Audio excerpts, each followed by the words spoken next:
For over half a century, Canada has been a world leader in the production, use, and development of life-saving medical isotopes. The world is counting on Canada to expand this leadership role to support the diagnosis and treatment of cancer, ensuring medical equipment is safe for use, and to tackle some of our greatest challenges in health sciences. Welcome to the Canadian Nuclear Isotope Council's Isotopes for Hope podcast with your host, James Sconiak, Chair of the CNIC. In this series, we interview Canadian leaders who are making a difference every day. We hope you enjoy this episode of the Isotopes for Hope podcast.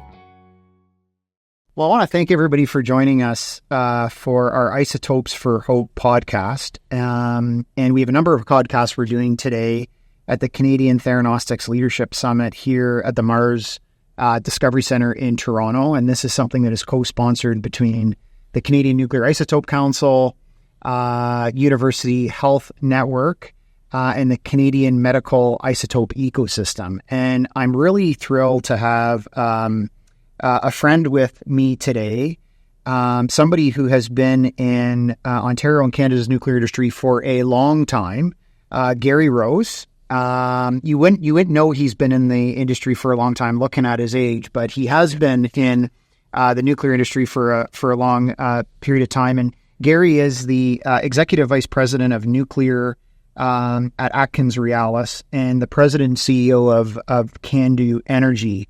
Obviously, in Gary's role, he's really tasked as the champion for CANDU technology for AtkinsRéalis. And as many of our listeners know, our CANDU reactors here in Ontario and Canada provide a large volume of clean electricity for provinces like New Brunswick and the province of Ontario, and many countries around the world, Romania, Argentina, South Korea, other jurisdictions around the world. So, CANDU is a made in Canada success story.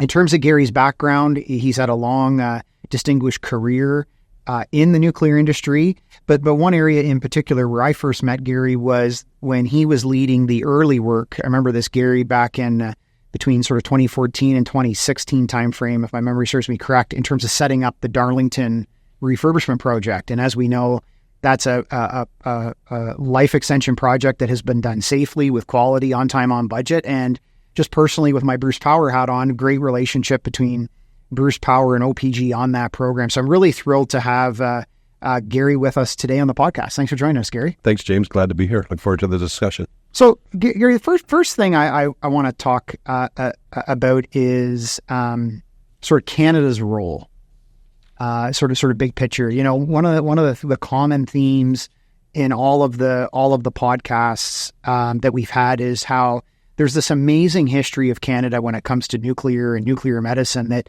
we don't talk about very often. And obviously, the CANDU legacy is a big part of that. And maybe just for people, who hear these terms like CANDU and reactors, maybe you can kind of just anchor them on, what is unique about the CANDU reactor in terms of making medical isotopes, and how have we as Canadians kind of gotten to where we are today? Yeah, absolutely, James. It is a unique technology for sure, a unique a unique nuclear technology, different from the rest for some really purposeful reasons. And this vision started with AECL, Atomic Energy Control Limited, of Department of the Government of Canada, 70-ish years ago. And Canada was the second country in the world to actually have power from a commercial reactor. So we were involved in nuclear very early. But the design of the CANDU reactor was based on creating a reactor that allowed us to maximize the Canadian supply chain. So it's unique in a number of ways when you think about that what went into that design. It doesn't have a large pressure vessel. It has what we call fuel channels, and depending on the size of the reactor, 380 to 480 fuel channels where the nuclear reactivity happens, as opposed to the other nuclear reactors in the world, the PWR, pressurized water reactors or boiling water reactors that have a big vessel, right. Big high pressure vessel. Those fuel channels in the CANDU design sit within a calandria that is filled with heavy water. And it was designed in this way to enable to maximize Canada's supply chain. So we have the capacity to produce these fuel channels, the calandrias here in this country, And because we use heavy water, we can use natural uranium. Right. We do not need to rely on other countries for enrichment, and therefore that gives us energy security. So that was the basis going back 70 years ago. Right. And it's really what keeps CANDU unique today, but it's also the reason why we can create medical isotopes, right? And I know the history of AECL with the research reactors, which are the basis of a lot of what we've done here. And I know that those research reactors were the sources and continue to be the sources for medical isotopes. But I think the vision of quite frankly yourself and Bruce Power and OPG to start leveraging these operating reactors for medical isotopes is quite unique. So you have a reactor that operates 24/7, has a very long operating run because of online fueling. Another unique feature of a CANDU reactor, you do not need to have an outage to refuel the reactor. So you get up to 3 years of runtime. And because those high-pressure fuel channels sit inside this low-pressure calandria, you can actually put in isotopes to have them irradiated to create medical isotopes. It's the only nuclear reactor in the world that can create medical isotopes while it's operating. And you can actually insert and remove and harvest medical isotopes while the reactor is doing what it does best, which is produce clean electricity for the citizens of Ontario and throughout the world. Right. And it's not just Ontario that we have CANDU reactors, of course. We have the reactors here at Pickering, Darlington, and Bruce. We also have a CANDU reactor at Point Lepreau in New Brunswick. And we have reactors in South Korea, China, Argentina, and Romania. So we built 31 CANDU reactors, commercial CANDU reactors throughout the world based on the designs that were started by AECL 70 years ago. So Gary, one of the things I just want to talk a little bit about is security of supply. Right. So, one of the real challenges that the world has had with isotopes is reactor-based isotopes, to your previous point, over decades and decades became reliant on research reactors, which was never going to be sustainable because research reactors are for research, not commercial purposes. Can you talk about, from a reliability perspective, why it's so important? You mentioned Bruce, OPG, and Darlington, and also the other CANDUs around the world. Why is it so important to be using a commercial reactor for reliability versus a research reactor? Well, we have, 18 of them in Ontario, right? So as opposed to a research reactor that is going to go through, it's going to have maintenance, it's going to be out of service. I think what you've done is you've just increased the capacity of by using multiple CANDU reactors that are running, as I said, for 3-year windows to allow you to maximize the total output. So CANDU reactors are running, as I said earlier, 24/7, 365 days a year, up to 3-year cycles, and to be able to have multiple. So one thing about Bruce site, you got 8 reactors. When one of them is currently in a refurbishment, you have 7 others potentially that you can put isotopes in to irradiate and create medical isotopes. So you're never limited. Absolutely. Right. And I think that the fact of the matter is that we're in the midst of refurbishing all those reactors is going to create the opportunity for us to continue this for another 30 to 40 years, and maybe another refurbishment, another 30, 40 years on top of that, right? I like that idea once we're through We'll be experts. We could do this in no time. But Gary, your point's a good one, right? Because here we are at the Leaders Summit, and a lot of the people that are here as part of not only here in Canada but the global industry, reliability is important for patients. Absolutely, that they have that. I want to shift to public policy for a few minutes. I know you spend a lot of time in your role, shaping public policy. And, we have here today people from the municipal level, regional level, First Nations communities. We have the federal and provincial governments. With a focus here on isotopes. I know we've worked with your organization as part of CNIC on our Isotopes for Hope report in terms of looking at the aspirational goal of doubling Canada's production from medical isotopes by 2030. Can you talk about what advice you would give to policymakers as they're looking at this opportunity for Canada? What are some of the things that they should be thinking about in terms of enabling this ecosystem? Yeah, I think it starts, James, and I think your leadership in this role and this forum that you're putting together is starting to deal with this. It's education.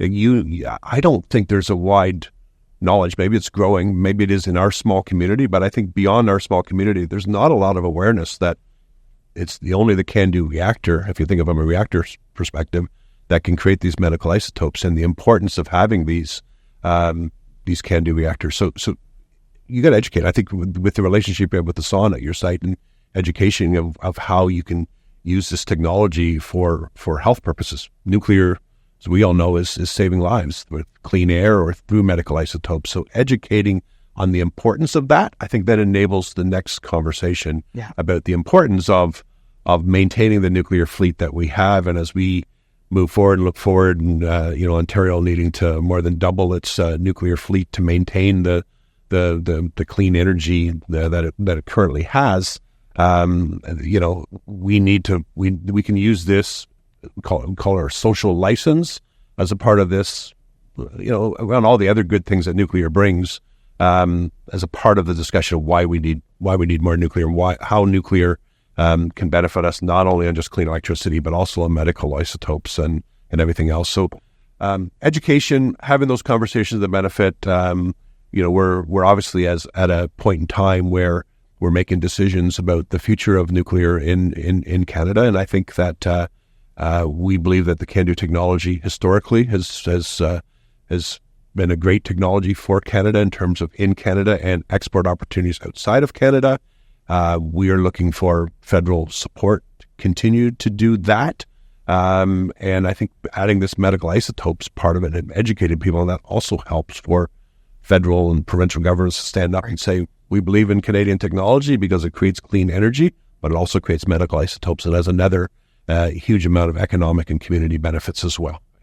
And we mentioned Indigenous and our relationship. We need to build and educate and work with and true engagement with the Indigenous communities as we think about kind of this next fleet of nuclear reactors for whatever kind it is that we ultimately build. Of course, I'm biased and want to build more CANDUs, but we recognize the need to ensure that we're educating and partnering with Indigenous communities as we go forward on this. And again, the relationship you've already established with the SON and the relationships that OPG has established with the local Indigenous and municipal communities is helpful.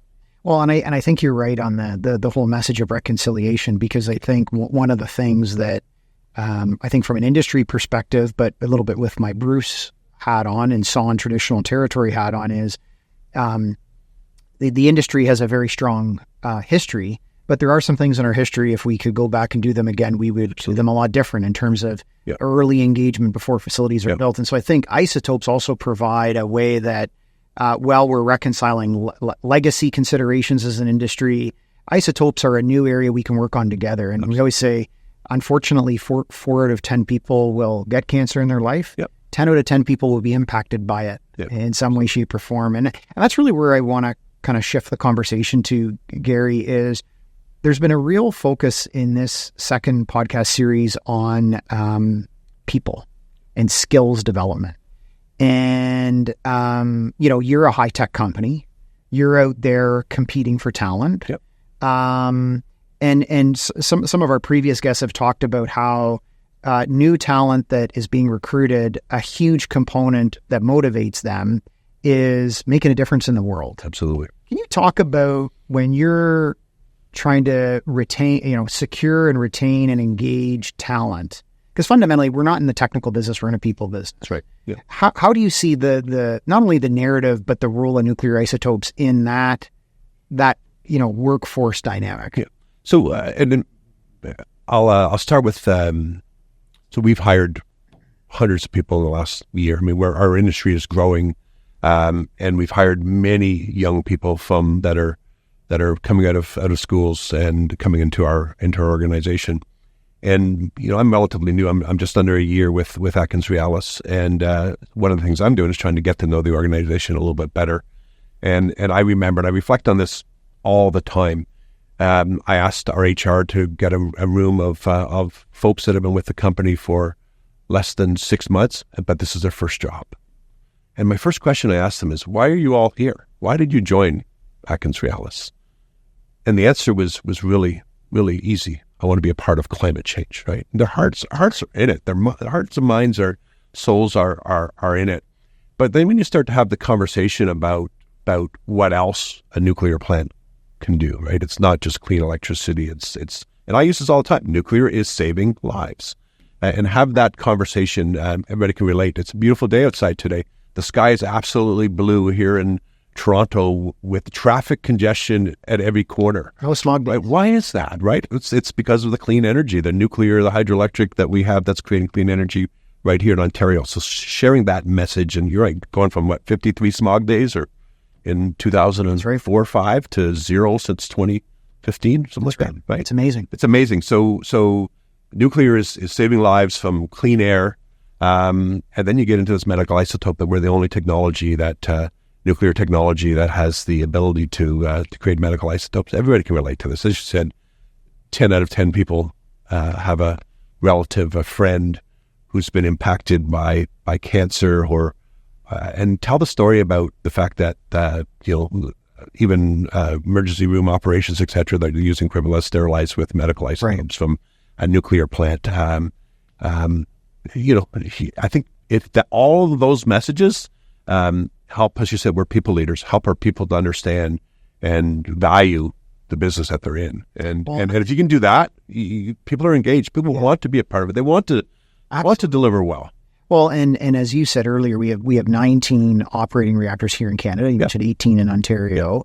And we have to see what decisions come down the road on areas like Pickering, but you really have 18 opportunities to be producing isotopes in all those reactors that the world needs in a unique way. So it's really compelling. And actually, that's why I almost think we can triple our production by 2030. We have a huge opportunity. Yeah, absolutely. And like, James, like it's the leadership of the utilities and yourself that made this happen, like Laurentis and the partners, the suppliers companies that have all come together to really make this happen. CANDU wasn't originally designed to do medical isotopes. It had all of the ingredients to allow us to create medical isotopes, and you adopted that technology to do what you are all doing right now.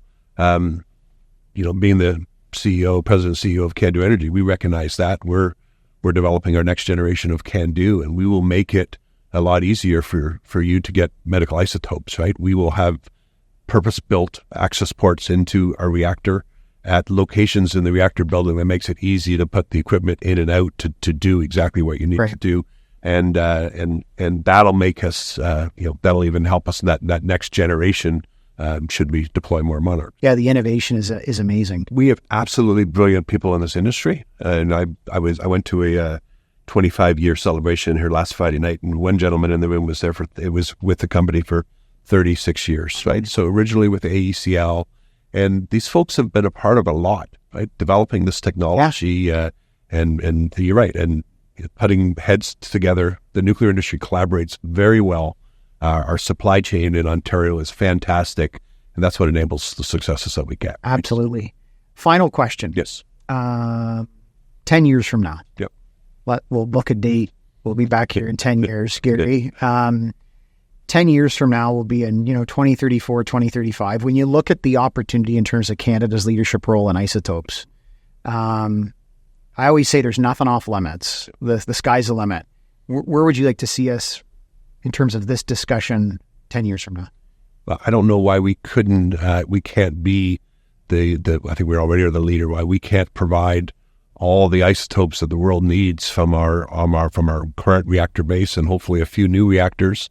I think we have a huge opportunity to be that global leader in this, and that's going to translate to saving lives. I don't know how you calculate the impact that we have on that, but it's I don't even want to guess what that number is, but it's got to have such a positive impact. We have huge opportunity. We have huge opportunity to take what has already been done, do more of it. Hopefully, the new technology gets deployed. We can leverage that as well.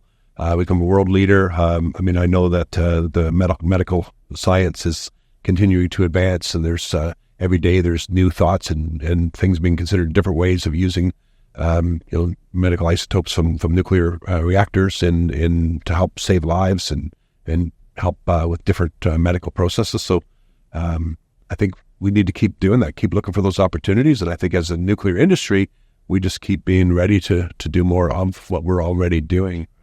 Well, I really appreciate today's discussion. I know the listeners will find this valuable. I hope that your colleagues, not only in the industry, but the workforce at AtkinsRéalis can kind of hear this message, because I think it's important.